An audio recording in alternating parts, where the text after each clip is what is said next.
창세기 15장 9절부터 17절까지 같이 합독하십니다. 여호와께서 그에게 이르시되 나를 위하여 3년 된 암소와 3년 된 암염소와 3년 된 수염과 산비둘기와 집비둘기 새끼를 취할지니라. 아브라함이 그 모든 것을 취하여 그 중관을 쪼개고 그 쪼갠 것을 마주 대하여 놓고 그 새는 쪼개지 아니하였으며 솔개가 그 사체 위에 내릴 때에는 아브라함이 쫓았더라. 내릴 때 아브라함이 깊이 잠든 중에 캄캄함이 임함으로 심히 두려워하더니 여호와께서 아브라함에게 이르시되 너는 정령이 알라 내 자손이 이방에서 되게 되어 그들을 섬기겠고 그들은 400년 동안 내 자손을 괴롭게 하리니 그 섬기는 나라를 내가 진치할지며 그 위에 내 자손이 큰 재물을 이끌고 나오리라. 너는 장수하다가 평안히 조상에게로 돌아가 장사될 것이요 내 자손은 4대 만에 이 땅으로 돌아오리니 이는 아모리 족속의 죄악이 아직 관영치 아니함이니라 하시더니 해가 져서 어두울 때에 연기나는 풀무가 보이며 하는 횃불이 쪼갠 고기 사이로 지나더라. 아멘.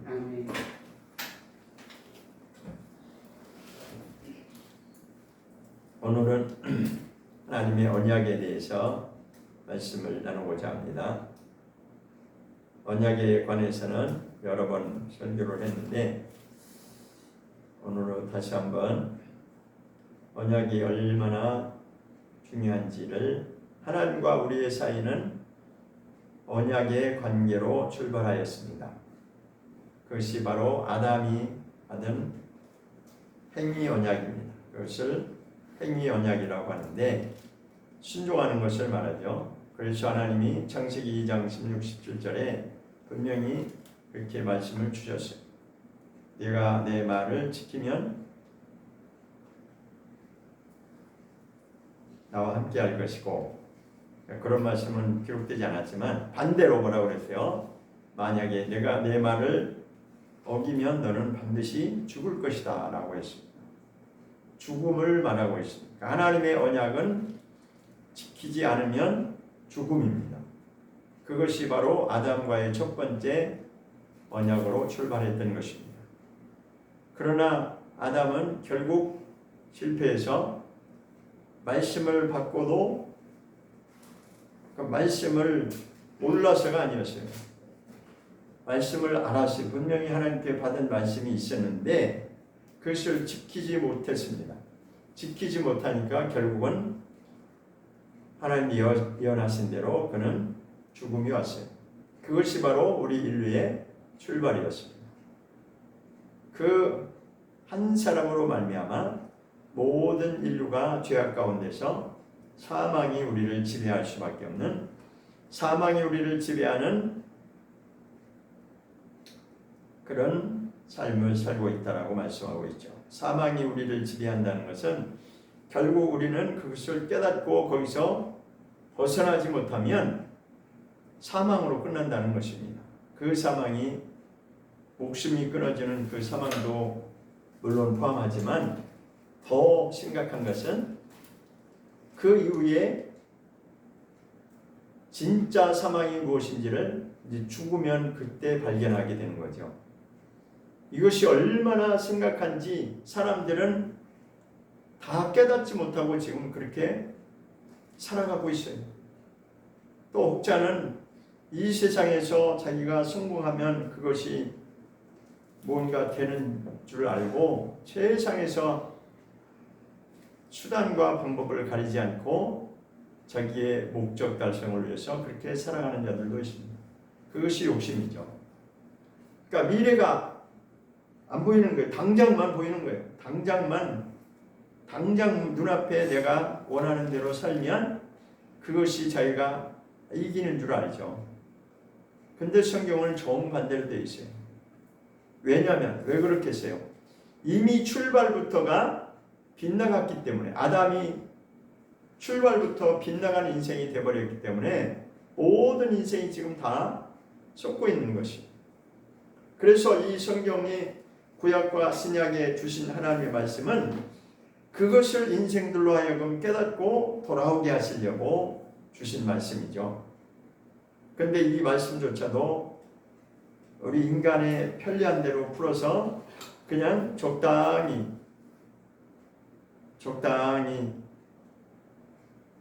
천국 가는 거는 구원만 받으면 되고, 그 다음에는 내가 하고 싶은 대로 사는 게 대부분의 사람들의 인생의 모습입니다.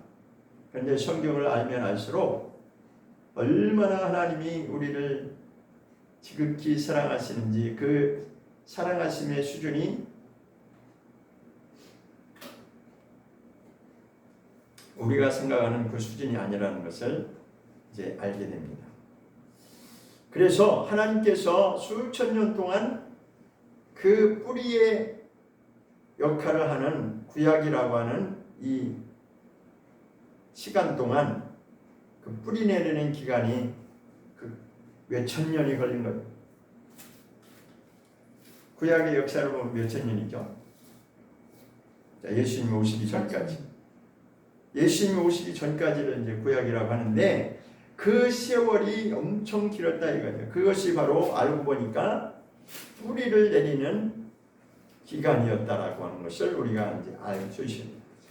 뿌리를 아주 누구도 건드릴 수 없는 그 든든한 뿌리를 아주 깊게 튼튼하게 그렇게 내리는 기간을 하나님이 두셨습니다. 그리고 이제 그 기간이 지나니까 예수님이 오셔서 실상으로 보여주셨습니다. 하나님의 뜻을 내가 이루러 왔다라고 주님이 말씀하셨어요. 그리고서 이제 예수님이 다시 부활하셔서 하늘 보좌에 올라가시고 나서 그때부터 이제 교회가 출발했는데, 그것이 이제 처음 나온 가지가 바로 원가지였습니다. 바로 유대인들이었죠. 그런데 원가지가 어느 순간에 또 잘려져 나가는 역사가 있었습니다. 그거는 우리가 잘 말하지도 않고 하니까 잘 모르는데, 그런 역사의 기간이 있었어요. 그러니까 말하자면 그 유대인들의 원뿌리가 있었는데 거기서 원가지가 나오기 시작했고, 그렇게 이제 하나님의 역사가 진행되다가 어느 시점에서 이방인들이 완전히 유대인들을 배척하는, 그러니까 주객이 전도돼 가지고 유대인들 때문에 우리가 믿음을 얻을 수 있었는데, 순간에 착각에 빠지니까, 아니 자기의 목적이 눈앞에 있으니까 그것을 달성하기 위해서 유대인들을 학대하고 핍박하고 죽이고 왕따시키고 막 그렇게 하면서 완전히 이방인과 유대인을 분리시키는 그런 시간들이 있었어요. 그래서 이제 원가지가 꺾여져 나가고 거기에 이방인이 접붙임을 당하게 된 것입니다. 그러나 우리는 정말 얼마나 하나님이 깊이 있게 성경을 다루고 계시는지를 우리는 이제 분명히 깨달아 그렇게 순종해서 가야 됩니다.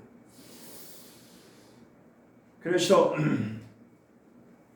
언약이라고 하는 뜻은 그 히브리의 언어로 뭐라고 하냐면 베리트라고 하는 이렇게 부르는데, 거기에 무슨 뜻이 있냐면은 세 가지 이제 뜻을 포함하고 있습니다. 첫 번째는 연합이라고 하는 뜻이 있고, 두 번째로는 영원하다는 그런 뜻이 있고, 세 번째로는 쪼갠다라고 하는 그런 뜻이 있습니다. 오늘 본문에 보면 쪼개는 이야기가 나오죠. 자, 쪼개는 게 무슨 의미냐? 17절을 한번 보겠습니다. 창세기 15장 17절을 보면 이런 말씀이 있습니다. 창세기 15장 17절 시작. 해가 져서 어두울 때 연기나는 풀무가 보이며 타는 불이 쪼갠 고기 사이로 지나더라.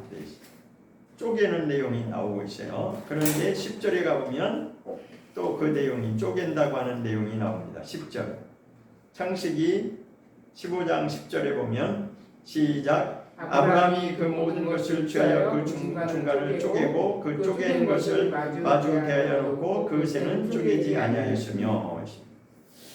쪼개는 내용이 나오죠. 자, 그런데 이 창세기 15장 내용이 뭐냐면 언약에 관한 내용을 기록하고 있습니다. 자, 언약에 관한 내용은 크게 아브라함과 하나님이 언약을 맺으실 때 12장에서 부르는 내용이 기록되어 있고, 그 다음에 이제 12장에는 언약이라는 말은 나오지 않았습니다. 부르시는 하나님의 부르심의 내용이 이제 시작되었고, 그러니까 아브라함을 부르는 내용이 기록되어 있죠. 그런데 15장에 와서는 이제 언약 이야기가 나옵니다. 자, 그런데 15장 7절에 보겠습니다.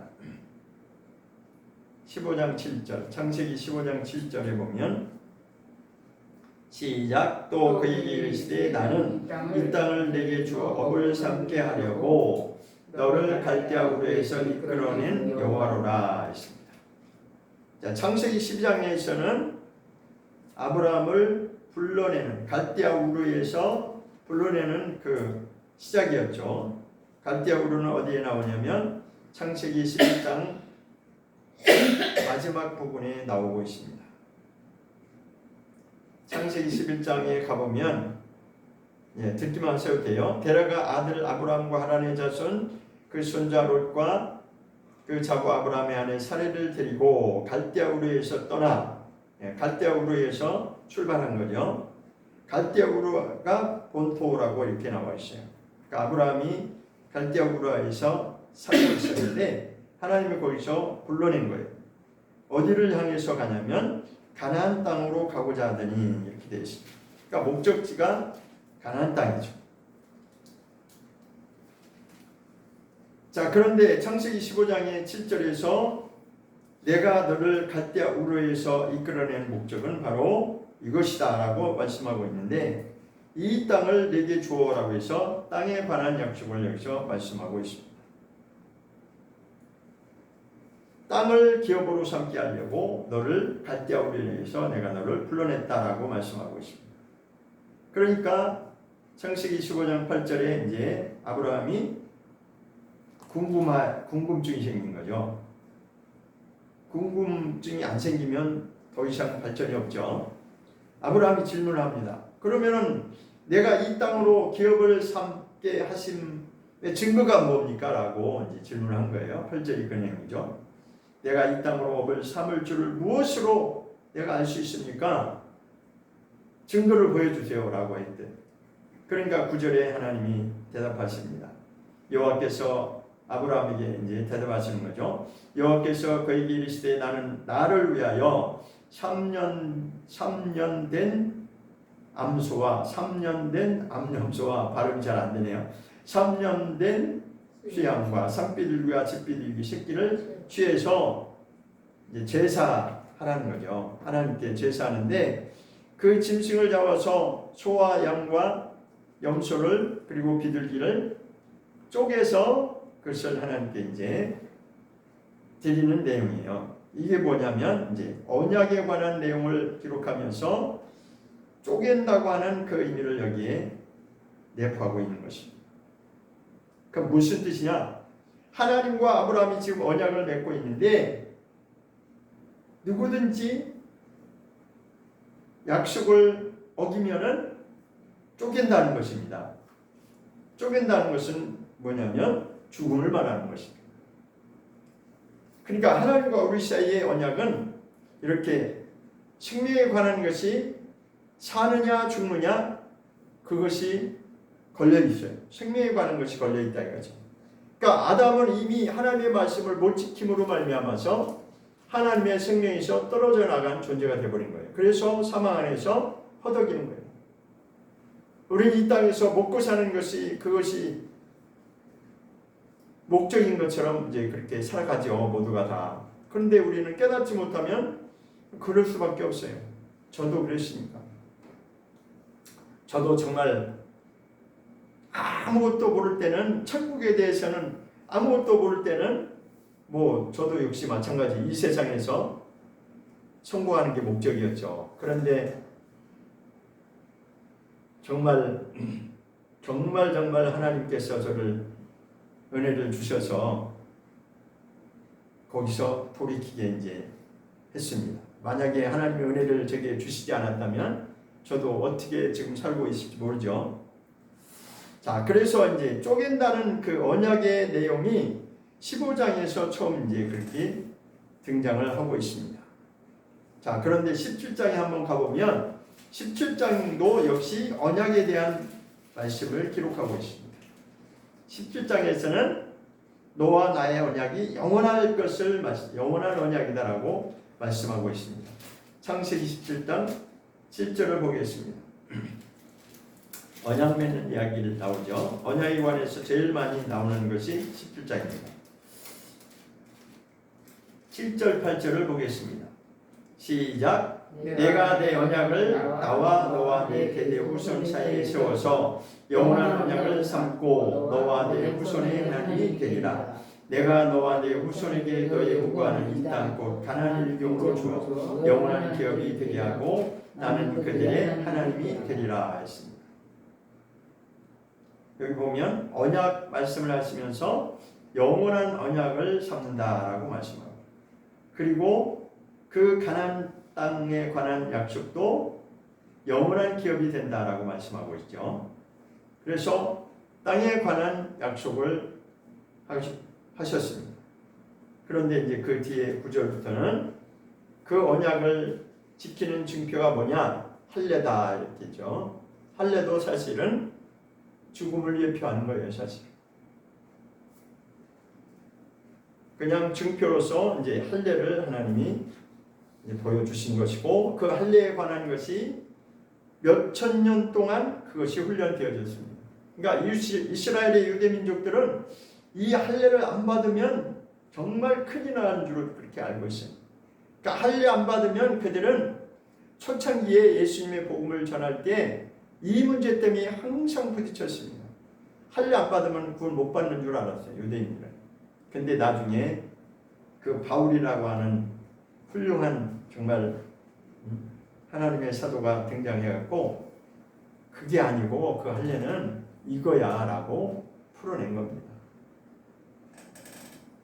그러나 결국 결론은 그것도 역시 우리가 양피를 베는 할례를 받지 않지만 결국은 그 뜻도 뭐냐면 침례로서 우리가 죽어야 되는 것을 결론으로 내리고 있는 것입니다. 그러니까 기독교는 생명이냐 죽음이냐 이 기로에 서 있는 거예요. 자, 그래서 우리는 흔히 이제 이스라엘 백성들을 언약 백성이라는 것을 잘 알고 있습니다. 자, 그런데 성경에 보니까 이 이스라엘 백성이 언약 하나님께 말씀을 받은 언약 백성임을 세 사람을 통해서 그 증거를 보여주고 있는데, 그 첫 번째 사람이 바로 지금 방금 읽은 아브라함에게 주신 언약이고, 아브라함에게 주신 언약이 세 가지가 있는데 그 세 가지가 뭐냐면 땅에 관한 것이고, 두 번째는 민족에 관한 것이고, 세 번째는 메시아가 올 것을 세 가지를 하나님이 약속하셨습니다. 땅, 민족, 메시아. 자, 그런데 한번 확인해 보도록 하겠습니다. 창세기 12장. 창세기 12장에 보면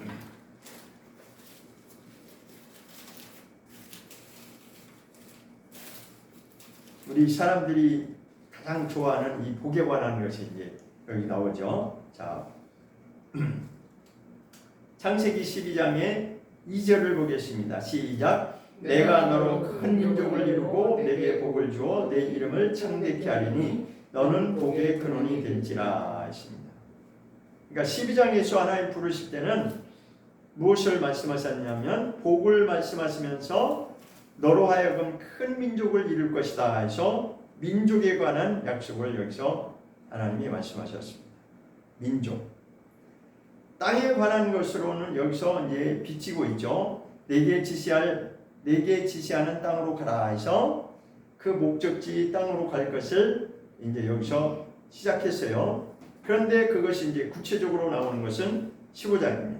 그래서 창세기 15장 7절에서 내가 너를 불러낸 것은 이거야 라고 해서 땅을 내게 주어 업으로 삼게 하는 것이 목적이다. 이렇게 땅에 관한 언약을 말씀하고 있습니다.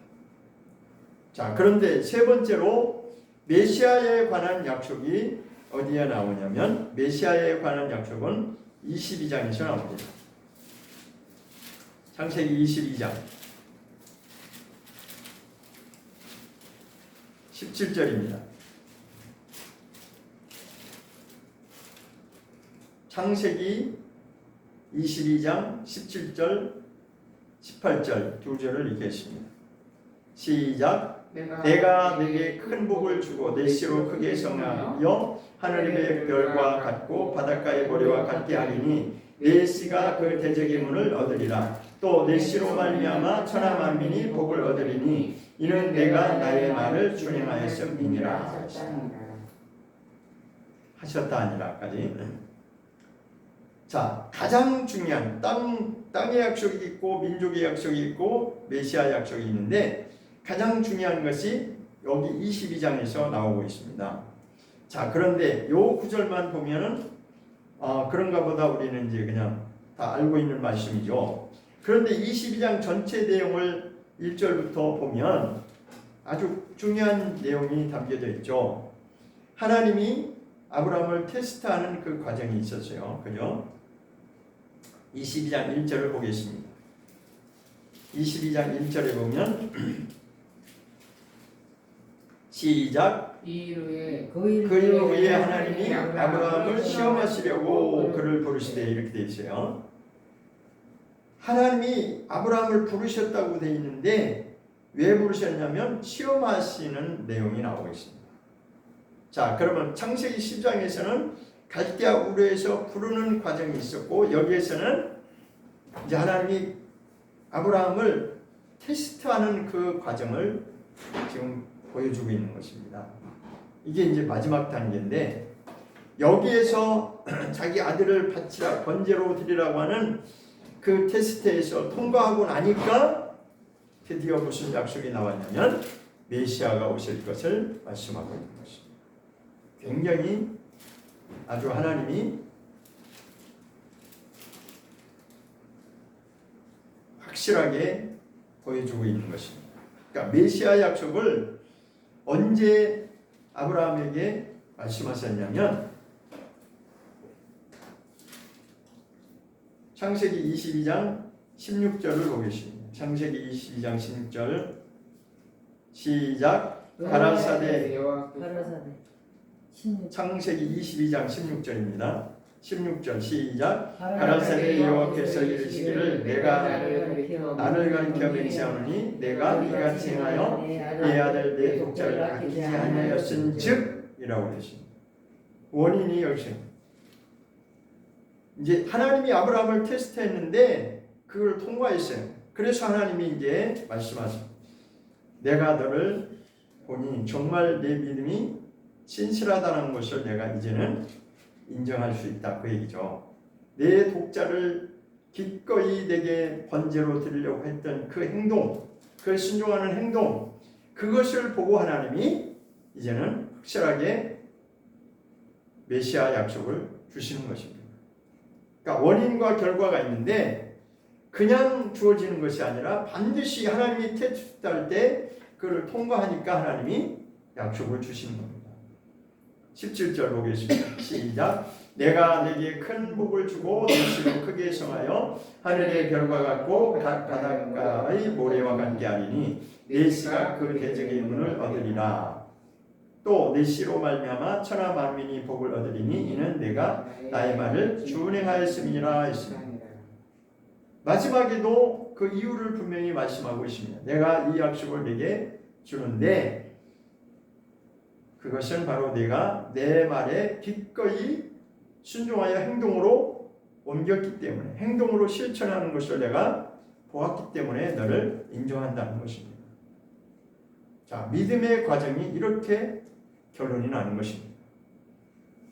처음에 아브라함을 부를 때 아브라함도 자기의 갈 바를 알지 못하고 그가 나왔다고 그랬어요. 우리 인생대로 그렇습니다. 하나님이 우리를 은혜를 주실 때 우리는 하나님의 뜻을 잘 알지 못하죠. 그러나 하나님이 불러내실 때는 분명한 하나님의 목적과 뜻이 있습니다. 우리가 잘 알지 못하지만 그러나 하나님이 그 과정 속에서 우리를 훈련시킬 때 잘 순종하면 통과되는 거죠. 그 과정이 반드시 필요합니다. 그런데 우리는 아브라함의 복에 관한 말씀을 풀어낼 때 어떻게 대부분 많이 알고 있었냐면, 예수 믿으면은 내가 이 땅에서 잘 될 것을 많이 사람들이 기대하고 그 복을 구합니다. 그래서 그 전에 부흥사들이 설교할 때 구하라, 찾으라, 두드리라, 그 구절을 얼마나 많이 했는지 몰라요. 저도 믿음이 없었지만 초신자 때 그거를 그냥 들어가지고 입력이 됐어요. 그냥 그것은 내가 구하면 하나님 다 주신다는 거예요. 찾고 구하고 두드리면 하나님이 다 주신다라고 그렇게 이해하고 받아들였는데, 제가 성경을 알고 나니까 그게 그 뜻이 아니더라고요. 내가 원하는 것을 구하면 하나님 다 주신. 물론 어린아이 수준에서는 그게 맞아요. 어린아이 수준에서는 내가 원하는 것을 구하면 하나님 주시고 이것도 주시고 저것도 주시고 맞습니다. 그러나 본래 목적은 아니에요. 그게 하나님의 부르신 목적은 아닙니다. 그런데 우리 기독교의 수준이 다 거기서 그냥 멈춰 있어요. 그러니까 성장하지 않습니다. 왜 성장하지 않느냐? 훈련의 과정이 없는데 어떻게 성장하겠어요? 그냥 이 땅에서 복받고 잘 되는 거 거기에 초점이 맞춰져 있는데. 그러나 하나님의 깊은 뜻은 그게 아닙니다. 여기 큰 복이라고 그랬잖아요. 17절에서는 12절에서 내가 너를 복받게 하리라, 뭐 복의 근원에 대한 복에 대한 내용을 했는데, 여기도 또 복에 관한 내용이 나오죠. 그 복이라고 하는 근원을 찾아가면 사실은 원어의 근원으로 찾아 들어가니까 복이라고 하는 개념이 뭐냐면 하나님께 무릎 꿇는 개념입니다. 하나님께 굴복하는 개념이에요. 그러니까 하나님께 철저히 우리가 순종하고 굴복 당해야지만이 하나님이 주시는 이 구원의 역사가 완성되는 것입니다. 사실. 그래서 첫 번째로 받은 그 아브라함에게 주신 언약이 있고, 두 번째로는 모세를 통해서 또 언약 이야기가 나옵니다. 모세에게 19장 출애굽기 19장을 가보겠습니다. 출애굽기 19장에 가보면 이 말씀도 너무나 잘 아는 말씀이죠. 우리 많이 찾았죠. 출애굽기 19장 5절을 보겠습니다. 5절 6절 시작. 세계가 다 내게 속하였나니 너희가 내 말을 잘 듣고 내 언약을 지키면 너희는 열국 중에서 내 소유가 되겠고 너희가 내게 대하여 제사장 나라가 되며 거룩한 백성이 되리라. 너는 이 말을 이스라엘 자손에게 구할지니라. 모세를 통해서 하나님이 언약 이야기를 하는데, 여기서 5절에 뭐라고 되어 있냐면 너희가 이스라엘 백성들을 말하는 거죠. 이스라엘 백성들 너희가 내 말을 잘 듣고 내 언약을 지키면이라고 되어 있습니다. 언약을 지키면 순종해야 된다는 거죠. 그러니까 잘 지키려면 어떻게 해요? 하나님의 말씀의 본질을 우리가 잘 깨달아야 돼요. 잘 듣고라고 하는 이 의미도 그냥 내 귀에 듣는 그런 수준이 아니라 깨닫는 수준까지 여기 다 내포하고 있는 거예요. 듣기만 하고 깨닫지 못하면은 알지 못하죠. 그렇죠? 듣고서는 하나님이 이 뜻이구나, 하나님이 우리에게 원하시는 것이 이거구나 라고 깨닫고 그 언약을 지키면 행동까지 나가야 되는 겁니다. 행위로서 내가 움직이는 것까지 나가야 되는 거예요. 지켜야지만이 되는 겁니다. 그러면 하나님이 무엇을 이루시냐면 바로 내 소유가 되겠고 라고 말씀하고 있습니다. 이것이 바로 하나님이 우리의 하나님이 되는 것이죠. 그러면서 6절에 뭐라고 말하냐면 제사장 나라가 될 것을 말씀하고 있습니다. 제사장 나라가 된다라고 하는 것은 이스라엘 백성들이 받은 언약인데, 그러니까 이스라엘 백성들을 통해서 이방인까지 이 구원의 역사가 흘러가는 것입니다. 그러니까 그들이 그 역할을 4,000년이라고 하는 그 긴 세월 동안에 그 뿌리를 내리는 그 기간이 있었습니다. 그러면서 그 다음에 이제 예수님이 오셨고, 그 다음에 예수님이 오시고 나서 본격적으로 이제는 하나님의 뜻이 전개되는 것이죠. 그것이 바로 기독교의 역사의 시작이었습니다. 그러니까 여기서 핵심은 뭐냐면 제4장 나라로 이스라엘을 삼겠다라고 하는 겁니다. 그런데 전제 조건은 뭐냐면 하나님 말씀을 잘 듣고 내 언약을 지키면이라고 하는 전제 조건이 있습니다. 그런데 구약에 보니까 이스라엘 백성들도 여전히 그것이 하나님의 뜻을 바르게 알고 깨닫고 실천하는 그것이 쉽게 이루어진 게 아니었더라고요. 그러니까 그 4,000년의 긴 세월 동안 그 뿌리를 든든히 내리기 위해서 얼마나 고난의 세월을 거쳤는지 몰라요. 그 믿음의 사람들이 있었기 때문에 그것도 가능했던 것이죠. 자, 세 번째로는 누구를 통해 하나님의 언약을 말씀하시냐면 다윗을 통해 또 언약을 말씀하고 있습니다. 사무엘하 7장을 보겠습니다. 사무엘하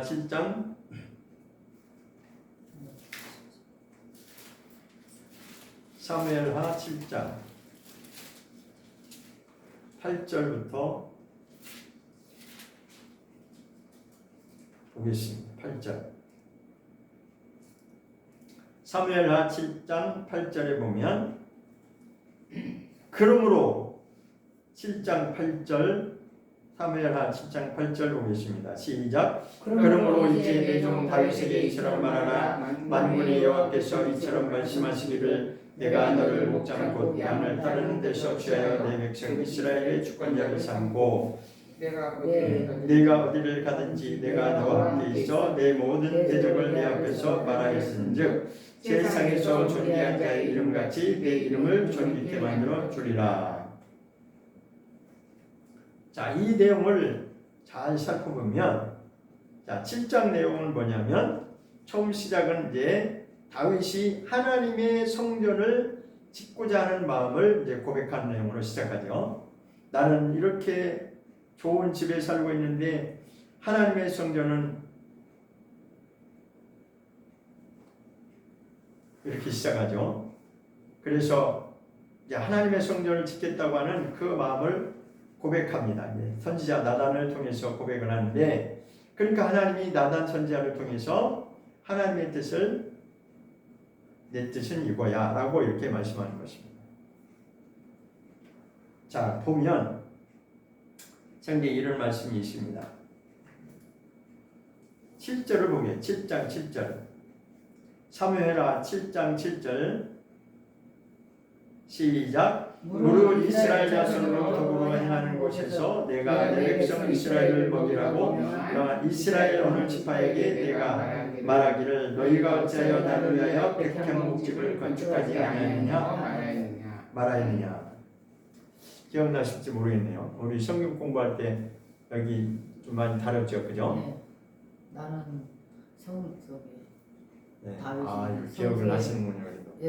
성전 이쪽. 내가 언제 너희한테 좋은 성전을 백향목집을 아주 지금 다윗이 나는 좋은 집 백향목집에 사는데 백향목으로 집은 이 궁에 살고 있는데 하나님의 집은 이게 뭐냐 왜 이렇게 초라하냐 그래서 이제는 내가 하나님의 집을 짓겠습니다 라고 하니까 하나님이 나단 선지자를 통해서 내가 언제 너희한테 내 집 좋은 집을 지어달라고 하더냐 그게 본 뜻이 아니다라는 거죠. 그러니까 결국은 하나님이 이 땅에서 무엇인가를 기대하는 것이 아니라는 것입니다. 그래서 다윗을 통해서 주시고자 하는 약속은 뭐냐면 마지막 때에 결국은 하나님이 다윗의 왕국을 세울 것이다라고 하는 것을 여기서 암시하고 있는 것입니다. 그러니까 결국은 아브라함에게 주신 언약에도 모세에게 주신 언약에도 다윗에게 주신 언약에도 모두가 다 그 속에 하나님의 기쁜 뜻을 담고 있어요. 그러니까 하나님의 뜻은 이 땅에서 무엇인가를 기대하고 있는 것이 아니라고 하는 것을 우리가 분명히 알아야 됩니다. 그 뒤에 이제 성경을 알게 되면 그것이 나오죠. 솔로몬이 거기에 엄청난 투자를 해서 성전을 지었잖아요. 결국 다윗 대신에. 다윗은 안 된다고 해가지고 대신에 솔로몬이 이제 그걸 이어받아가지고 했는데 결국은 나중에 어떻게 됐어요? 결과는 그 엄청난 재물을 투자해서 성전 건축을 했는데 그것을 다 날려버렸잖아요. 그런데 하나님이 미리 경고했어요. 솔로몬에게. 너 지금 이렇게 아주 멋진 아주 훌륭한 성전 지은 거 내가 그래 내가 인정하마. 그런데 내가 원하는 건 본질은 너야 너. 너가 순종하는 거야. 너의 존재가 정말 나와 교통하는 그거야. 근데 너가 다시 우상 숭배하고 그렇게 나를 떠나면 나도 너를 떠날 것이다. 그렇게 하나님이 2번이나 오셔서 말씀하시는 내용이 나오죠. 그건 뭐냐면 그러니까 그거를 우리 인생들이 깨닫지를 못하니까 자꾸 빗나가는 거예요. 존재로서의 변화를 하나님이 그것을 이루기 위해서 진짜 성전 건축은 그 건물에 있는 것이 아니라 그 건물은 쓰임받는 거예요. 쓰임받는. 무엇을 위해 쓰임받는 거예요? 우리의 사람의 존재가 바뀌기 위해서, 우리 안에 성전 건축을 이루기 위해서. 그 보이는 성전 건축은 하나의 과정일 뿐입니다. 그러나 하나님께서 원하시는 것은 너라고 하는 존재가 바뀌지 않으면 그 보이는 내가 그렇게 애지중지하고 그렇게 사람들이 좋아하는 그 성전 날려버릴 거야. 그게 구약의 결론이었어요. 그러니까 신약에 예수님이 오셨을 때 너 저 성전을 헐어버려야 내가 3일 만에 짓게 하는 그런 내용이 나오잖아요. 그러니까 그때도 못 알아듣고 아니 46년 동안 우리가 그렇게 투자를 해서 그렇게 세월을 투자하고 물질을 투자하고 노동력을 투자하고 그렇게 정말 사람 말대로 피땀 흘려서 졌는데 네가 3일 만에 전다고? 그러잖아요. 못 알아들으니까 그렇게 엉뚱한 질문 하잖아요. 그러니까 예수님이 그거는 그 뜻이 아니고 내가 죽어야지 하나님 뜻이 이루어진다. 그 뜻이라고. 그러니까 나중에 사도들이 그걸 깨달았다고 했어요. 이렇게 하나님의 뜻은 표면적으로 나타나는 것이 전부가 아니고 자 그런데 오늘 사무엘상 18장을 한번 가보겠습니다.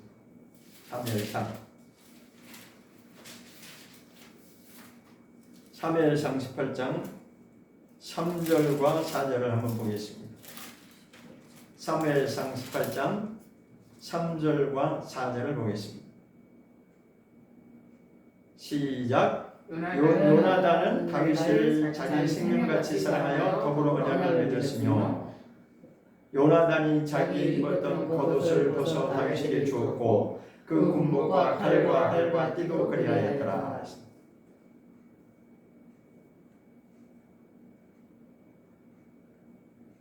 여기에 엄청난 뜻이 담겨져 있다는 것을 저도 새롭게 알게 됐습니다. 성경에는 이렇게 깊은 하나님의 뜻을 숨겨놓고 있어요. 우리가 못 깨달아서 그렇지 숨겨놓고 있는 그런 이야기들이 많습니다. 자, 여기 보면 핵심이 뭐냐면 1절로 한번 가봐요. 18장 1절에 보면 18장 1절 시작. 다윗이 사울에게 말하기를 마침에 요나단의 마음이 다윗의 마음과 연락되어 요나단이 그를 자기 생명같이 사랑하니라 이렇게 되어 있습니다. 여기 핵심 단어가 뭐냐면 자기의 생명같이 사랑하였다는 거예요. 생명과 사랑 이야기입니다. 생명과 사랑. 그런데 이게 보니까 지금 뭐 요나단도 남자고 다윗도 남자잖아요. 그런데 지금 여기 보니까 사랑 이야기인데 요나단이 다윗을 사랑했다고 하는 그 내용을 담고 있어요. 이거 뭐 동성애도 아니고 동성애 아니에요. 이게 남자끼리 사랑하는데 그냥 우리가 표면적으로 보면 이거 뭐야 이거 남자끼리 사랑하는 게 이게 뭐지? 그런데요. 자기 생명같이 사랑했다는 것이 핵심이에요. 여기서 담고 있는 것이 뭐냐면 복음에 대한 내용을 여기 담고 있다는 것입니다. 자, 신분으로 보면 요나단은 누구예요? 왕자입니다. 그렇죠? 사울이 당시에 왕이었으니까 사울의 아들이 요나단이잖아요. 그러면 요나단은 그때 당시로 당연히 왕위를 이어받을 왕자고 후계자입니다.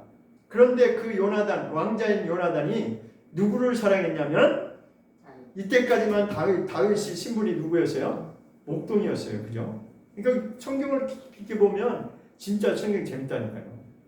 아니 왕자 한번 보세요. 여러분 역사 드라마 보면 왕자가 그 왕궁에서 입는 그 왕자의 옷을 입잖아요. 그러면은 딱 그가 나오면은 저 왕자라는 거 누구나 다 알아보잖아요. 그죠? 그러면 신분이 왕자의 신분하고 목동은 완전히 옷도 깨끗하고 뭐 양치는 목동이 오죽하겠어요? 그 목동을 사랑한다는 게 이게 수준이 맞아요? 수준이 안 맞는 겁니다. 그럼 무슨 얘기를 하려고 이거를 지금 하고 있는 거냐? 복음에 대한 내용을 여기 담고 있다는 것입니다.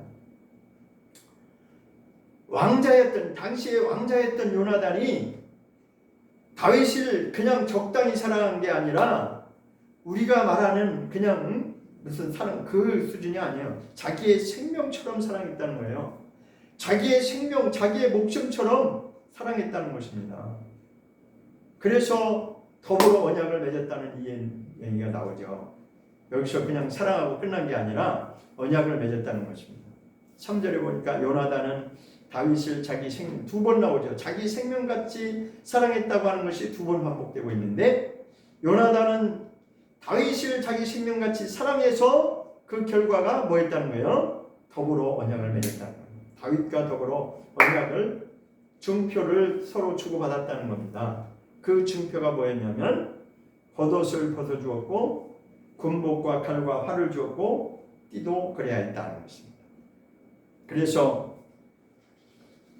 여기서 보면 첫 번째 언약의 1단계가 생명에 관한 것을 말씀하고 있습니다. 가장 중요한 거죠. 생명이 걸려있는 문제예요. 그래서 여기서는 자기 생명같이 사랑했다라고 시작하고 있습니다. 그래서 다윗과 언약을 맺는데 옷을 주었고 2번째 단계가 옷을 주었다는 것이고 3번째 단계가 뭐예요? 군복과 칼과 활을 주었다는 것입니다. 군복과 칼과 활을 주었다는 것입니다. 그게 무기 교환이고 그 다음에 4번째 언약의 단계는 띠를 교환했다는 것입니다. 이렇게 4단계로 이제 구분을 하는데 자 여기서 이제 말씀드릴 수 있는 것은 여기서 암시하고 있는 것은 하나님과 우리 사이를 지금 나타내고 있는 것이라고 우리가 여기서 이제 깨달아야 됩니다. 하나님이 누구를 통해서 예수 그리스도 독생자 예수 그리스도를 통해서 우리에게 생명을 주시는 그것이 복음이잖아요. 그 복음의 언약이 에베소서 2장을 한번 가보겠습니다. 에베소서 2장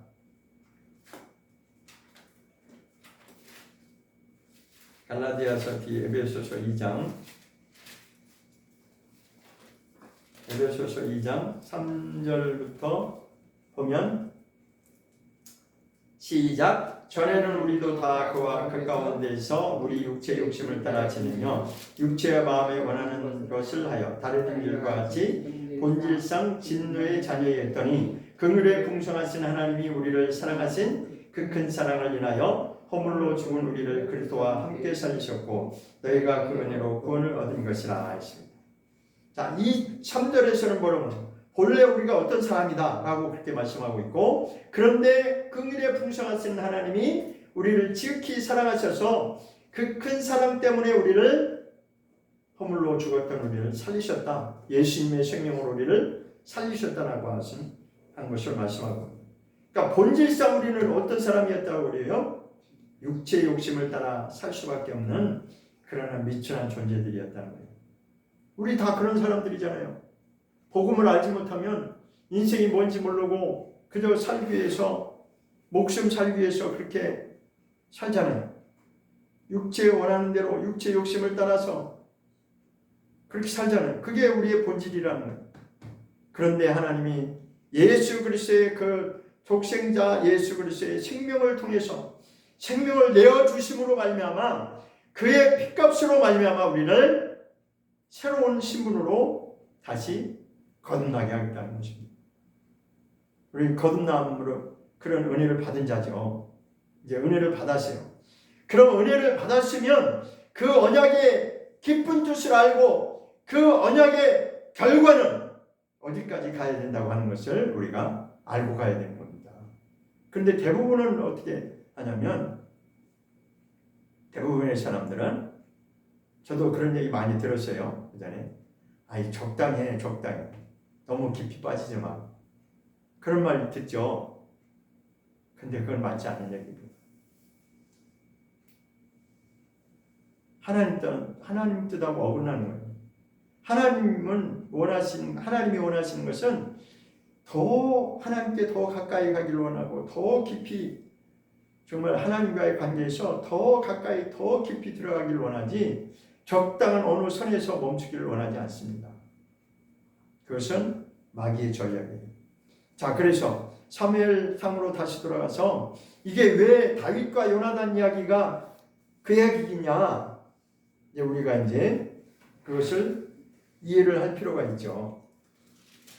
자, 첫 번째 언약 1단계에서는 생명에 관한 건데 자기 생명같이 사랑했다고 하는 것이 이게 이제 증거고 두 번째 2단계에서는 겉옷을 벗어 주었다는 것입니다. 자, 요나단이 입고 있는 옷은 왕자가 입는 옷이었고 다윗이 입고 있던 옷은 아주 초라한 목동의 옷이었어요. 그러면 뭐예요? 그 요나단이 다윗을 자기 생명과 같이 지극히 사랑함으로 자기 옷을 벗어줬다는 것입니다. 그러니까 신분을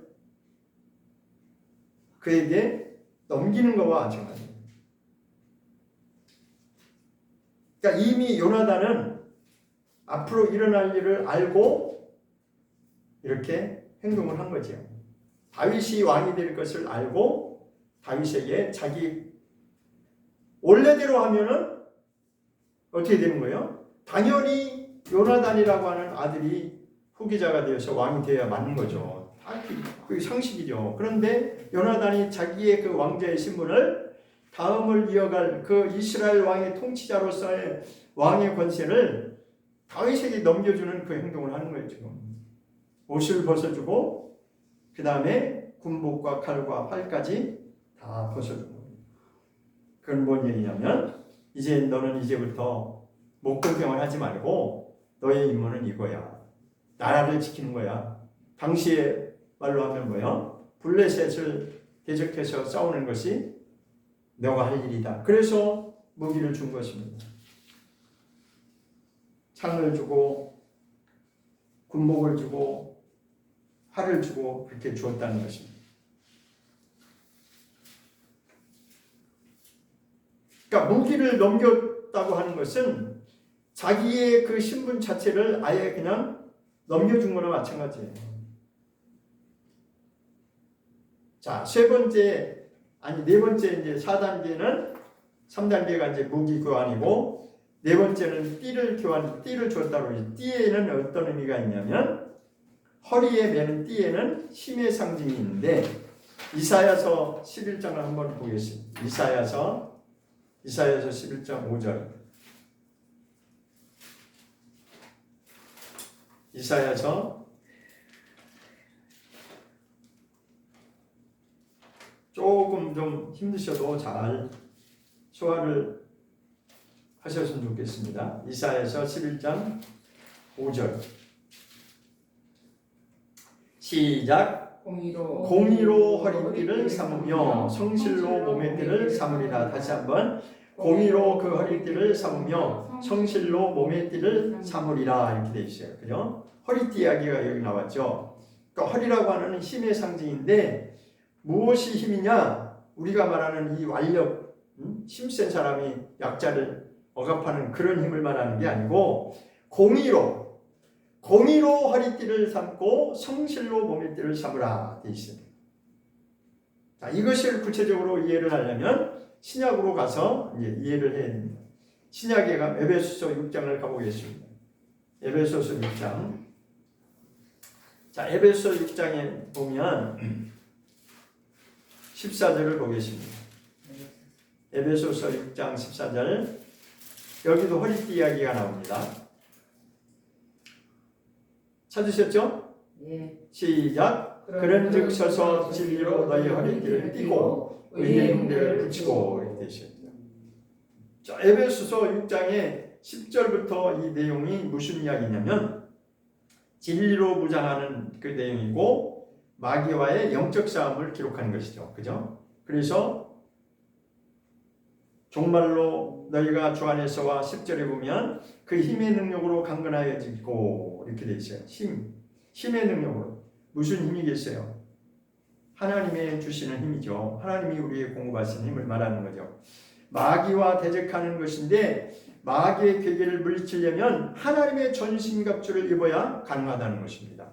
하나님과의 하나님과의 영적 싸움이 아니라 마귀와의 영적 싸움이 누구의 힘으로 가능하냐? 하나님이 공급하시는 힘으로 가능하다는 것입니다. 그렇기 때문에 우리가 뭐 해야 된다는 것이요?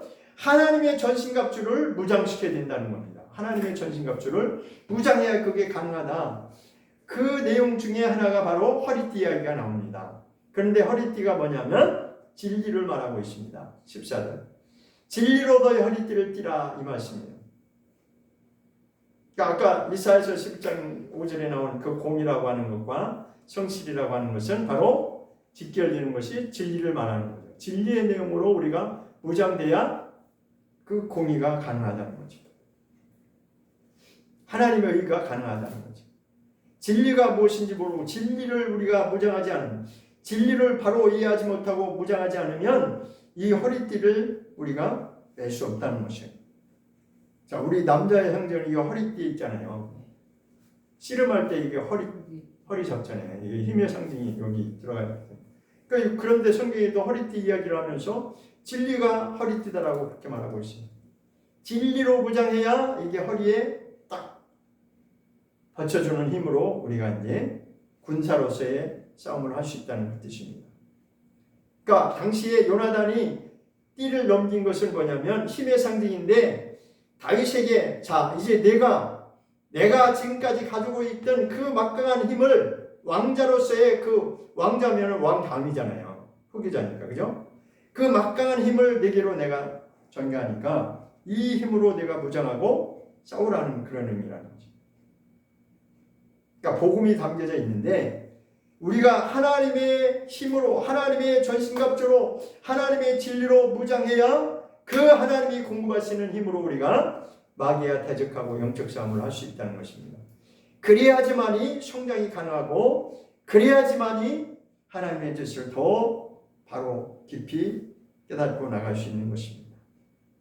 자, 그런데 중요한 것이 이제 5번째 언약의 단계, 이제 여기는 없지만 거기에서 추가해서 5단계로 나간다면 고린도전서 11장에 가서 보겠습니다. 고린도전서 11장. 고린도전서 11장입니다. 고린도전서 11장 23절. 이 말씀도 생소한 말씀이 아니라 잘 알고 있는 말씀이죠. 그죠? 너무나 아주 익숙한 말씀입니다. 고린도전서 11장 23절, 24절. 두 절만 보겠습니다. 시작. 내가 너에게 전한 것은 주께 받은 것이니 곧 주 예수께서 잡히시던 밤에 떡을 가지사 축사하시고 떼어 가라사대 이것을 너희를 위하여 내 몸이니 너희를 위하는 내 몸이니 이것을 향해 나를 기념하라 하시고 이렇게 되어 있죠. 이게 뭐예요? 우리가 알고 있는 만찬이잖아요. 만찬. 그죠? 자, 예수님이 제자들과 함께 만찬하는 그 내용은 뭐예요? 지금까지 이제 제자들에게 다 전수했어요. 하나님의 뜻이 이것이다. 내가 하나님의 뜻을 행하러 왔다. 그것을 다 전수하고 나서 마지막 이제 제자들을 앉혀놓고 만찬하는 내용에서 뭐라고 했어요? 떡을 나눠주고 포도주를 나눠주면서 기념하는 내용이잖아요. 만찬. 무엇을 기념하는 것이에요? 언약을 하나님과 약속을 잊지 않기 위해서 항상 그것을 기억하라는 것입니다. 거기에 언약의 뜻이 내포되어 있는 것입니다. 예수님께서도 떡과 포도주로 언약을 마무리하셨던 하나님과의 언약이 이것이다라고 얼마나 소중한 언약인지를 다시 한번 상기시키면서 마지막으로 제자들한테 강조하면서 기념했던 것이 뭐냐면 최후의 만찬, 우리가 알고 있는 최후의 만찬입니다. 그래서 그 성만찬하는 이유가 그거예요. 하나님과의 언약을 항상 잊지 않고 기억하기 위해서 그것을 기념하는 것입니다. 자, 25절 보겠습니다. 25절 시작. 19의 고린도전서입니다. 11장 25절 시작. 19에 또한 이와 같이 이 잔을 가지시고 가라사대 이 잔은 내 피로 세우는 새 언약이니. 자, 언약 얘기가 나왔죠, 그죠? 그렇습니다. 언약이 이렇게 마무리되는 거예요. 창세기 12장에 아브라함을 불렀던 그 언약의 시작으로부터 이제 예수님께서 실상으로 나타나셔서 보여주시고 십자가를 지시고 다시 부활하셔서 하늘로 올라가시기 직전에 마지막 만찬을 통해서 제자들에게 당부하는 것입니다. 이것은 새 언약이다. 나를 기념하는 것이 바로 내 피로 세운 새 언약이고 떡을 떼어 나눠주면서 나를 기념하는 것이다. 내가 너희를 위해서 살찢고 피를 흘려서 생명을 내어 주었다라고 하는 것을 잊지 말라는 거죠. 영원토록 잊지 말고 이것을 너희가 기념하고 지키라는 것입니다. 지키라는 건 뭐예요? 너희가 승리하라는 것입니다. 왜 지켜야 되고 왜 승리가 필요하고 왜 싸워야 되는 거예요? 마귀가 그냥 놔두지 않기 때문에. 그래서 인류의 역사는 항상 그랬어요. 하나님은 하나님의 뜻을 이루는 것이 목적이었고 마귀는 하나님의 뜻을 어그러뜨려서 그것을 눈 가리게 하고 다 가짜 만드는 것이 목적이었어요. 기독교인들조차도. 그래서 원가지였던 유대인들을 잘라낸 것은 바로 그 눈을 가리기 위해서, 기독교를 완전히 바보 만들기 위해서, 기독교를 완전히 가짜 만들기 위해서 그렇게 시작된 것입니다. 물론 거기에는 하나님의 섭리도 같이, 하나님이 원가지를 잘라내시고 이방인을 축복했다고 하셨으니까 그 하나님의 섭리도 거기에 내포되어 있는 거죠. 그렇지만 어쨌든 그렇습니다. 그래서 다시 이것이 회복되어야 되는데, 자, 오늘 마지막에 가장 중요한 말씀은 그 언약의 결과가 이제 어떻게 끝나는지 이 말씀까지 정확하게 우리가 소화를 시킬 수 있어야 됩니다. 요한복음 15장 보겠습니다. 요한복음 15장. 요한복음 15장 13절. 요한복음 15장 13절 15절입니다. 요한복음 15장 13절부터 16절까지 보겠습니다. 시작. 사람이 친구를 위하여 자기 목숨을 버리면 이에서 더 큰 사랑이 없나니 너희가 나의 명하는 대로 행하면 곧 나의 친구라. 이제부터는 너희를 종이라 하지 아니하리니 종은 주인이 하는 것을 알지 못하니라. 너희를 친구라 하였노니 내가 내 아버지께 들은 것을 다 너희에게 알게 하였음이니라. 너희가 나를 택한 것이 아니요 내가 너희를 택하여 세웠나니 이는 너희로 가서 과실을 맺게 하고 또 너희 과실이 항상 있게 하여 내 이름으로 아버지께 무엇을 구하든지 다 받게 하려 합니다. 여기에 엄청난 말씀이십니다. 한마디로 딱 말씀드리면 친구라고 하는 이 말씀, 친구라고 하는 것이 세상 개념의 그런 친구가 아닙니다.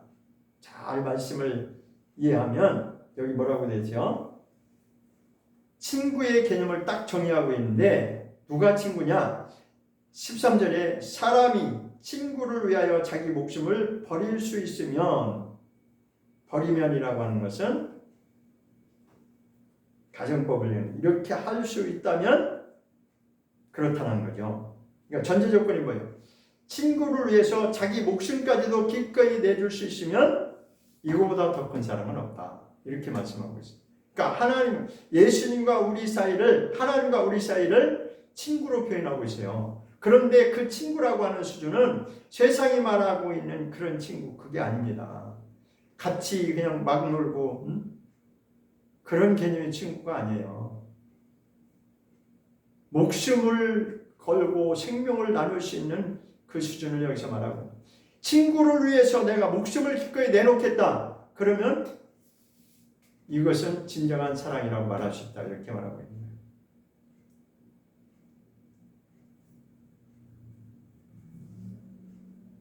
여기까지 소화가 됐으면 좋겠습니다. 결국은 뭐예요? 하나님이 원하시는 것은 여기까지 우리가 나가야 된다는 거죠. 우리가 하나님을 사랑합니다. 앉아가지고 내가 하나님을 사랑합니다. 사랑합니다. 100번, 1000번 외쳐도 그거는 말로는 얼마든지 할 수 있어요. 그러나 진정한 사랑은 뭐예요? 친구를 위해서 목숨을 버린다. 그러니까 예수님과 우리 사이를 지금 친구 사이로 그렇게 표현하고자 하는 거예요. 우리가 예수님을 친구라고 그 찬송가에도 나오잖아요. 그죠? 친구라고 말할 수 있는 그 친구는 뭐냐? 자기 목숨까지 내어놓을 수 있는 그런 사람. 그런 수준의 친구를 말하는 거예요. 그런데 14절에서는 뭐라고 하냐면 14절을 보겠습니다. 무엇을 근거로 해서 목숨을 내놓을 수 있느냐? 14절 시작. 너희가 나의 계명대로 행하면 곧 나의 친구다라고 정확하게 정의하고 있습니다. 무엇이 친구냐? 하나님 말씀을 내가 지키기 위해, 하나님 말씀대로 살기 위해서 내 목숨까지라도 내놓을 수 있으면 그것은 하나님이 인정하실 만한 친구라고 인정하겠다는 것입니다. 하나님께서 우리를 친구로 인정하겠다는 거예요. 근데 우리는 그냥 이런 구절을 갖다 써먹으면서 아무렇게나 해석하면 안 돼요. 하나님이 나하고 친하니까 내가 요구하면 하나님 내가 요구하는 거 다 들어주신다? 그런 거 아닙니다. 그렇게 막말하는 사람들도 있는데 그런 거 아니에요. 가장 고귀한 사랑은 그 하나님의 명령의 말씀을 지키는 데 있어서 내가 목숨까지 기꺼이 헌신할 수 있다면 그것이 하나님이 인정하시는 친구다. 여기 그랬잖아요. 내가 명하는 대로 행하면 내가 나의 친구라고 불러주겠다는 거예요. 그러면 아까 사무엘상의 요나단과 다윗 이야기가 다시 거슬러 올라가면 요나단과 다윗의 관계를 통해서 그것을 나타내고자 하는 것입니다. 요나단은 다윗을 자기 생명처럼 사랑해서 언약을 맺었고 자기 옷과 무기를 다 넘겨줬고 자기 허리띠까지 다 넘겨줬다는 것입니다. 거기에 어떤 복음이 숨겨져 있느냐? 마치 요나단은 예수님과 같은 그런 역할을 하고 있는 거죠. 왕자, 하나님의 아들로서 말하자면 그렇다 이거예요. 비유적으로. 그러니까 그 비유로서 그 숨겨져 있는 그런 내용이 있다는 거예요. 그런데 다윗은 누구예요? 목동이잖아요. 다윗은 바로 구원받아야 될 아주 하잘것없는 정말 누가 왕궁에 있는 왕의 신분을 가진 자들이 목동을 누가 거들떠보겠어요? 목동 진짜 목동 따위를 누가 거들떠보기나 하겠어요? 그러니까 옛날 그 서기에 보면 뭐 성은을 입었다고 그러잖아요, 그죠? 임금의 은혜를 입으면 성은을 입었다고 하잖아요. 그러니까 왕의 은혜를 받았기 때문에 그가 다윗이 왕궁에 들어올 수 있었던 것입니다. 마찬가지로 우리가 하나님의 은혜를 받았기 때문에 하나님의 생명으로 우리가 하나님의 생명을 우리가 받을 수 있는 자가 그 기회가 주어진 것입니다. 그런데 그때부터는 우리가 이제는 바뀌어야 되는 거죠. 신분이 내가 정말 하나님의 그 유업을 하나님 나라의 유업을 이을 자로 우리의 신분이 바뀌었다면 그때부터의 삶이 바뀌어져야 되는 것입니다. 다윗이 목동에서 삶이 바뀌듯이 우리는 죄인의 신분에서 하나님의 친구, 하나님이 나를 친구라고 인정해 주실 수 있는 그 단계까지 우리가 나가려면 엄청난 훈련의 과정과 통과되어야 될 그런 과정들이 남아있는 거죠. 그것을 누굴 통해 보여준 거예요? 다윗을 통해 보여준 거잖아요. 다윗이 하나님이 기름 부음 받고 나서 탄탄대로를 걸었나요? 얼마나 쫓기고 목숨이 걸려 있었잖아요. 사울은 그를 끝까지 추적해가지고 사울의 목적은 다윗을 죽이는 게 목적이었어요. 그런데 거기서 다윗이 살아남기 위해서 얼마나 그게 다윗의 일이 생겼잖아요. 결국은 나중에 그걸 다 이기고 나서 왕이 됐잖아요. 근데 성경에서 뭐라고 해요? 다윗을 예표로 삼아서 내가 이제는 다윗의 왕국을 세우리라. 그리스도의 나라를 말하는 거죠. 그러니까 다윗의 왕국이라는 것은 다윗을 예표로 삼아서 메시아가 오시면 이루어질 그 하나님의 나라, 그리스도의 나라, 진정한 왕이신 예수께서 오셔서 이 땅을 통치하시는 그 나라가 이루어질 것, 완성될 것을 예표적으로 보여주고 있는 것입니다.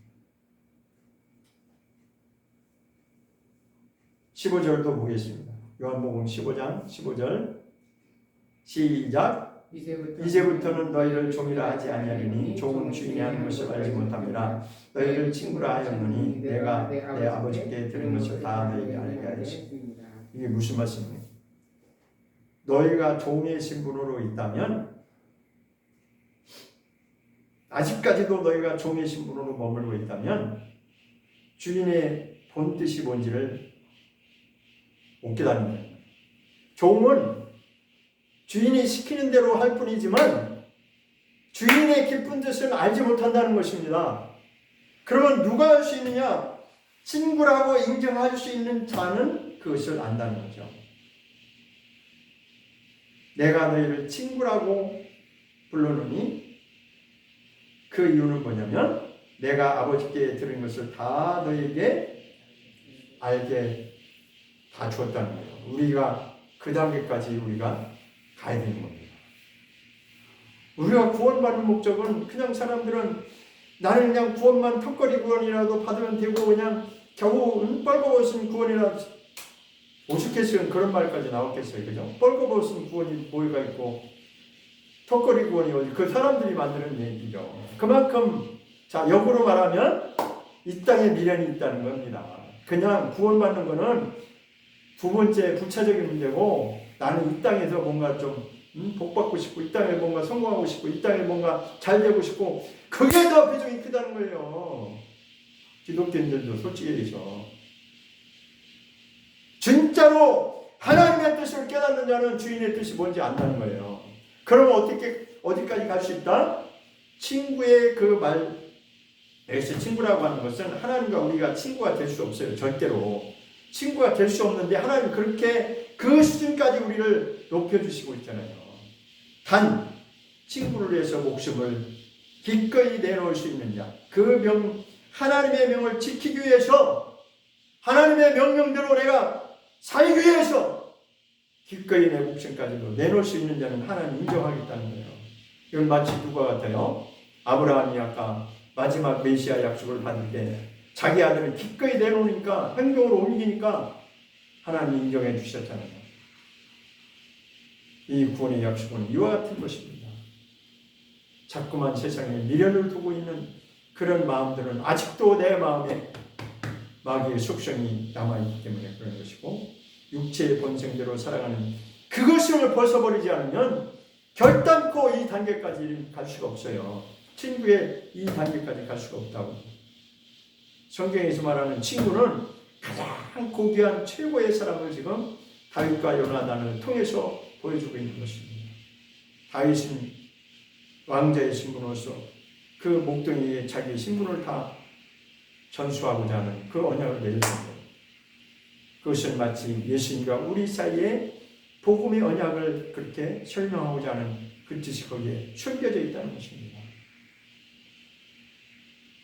기도하겠습니다.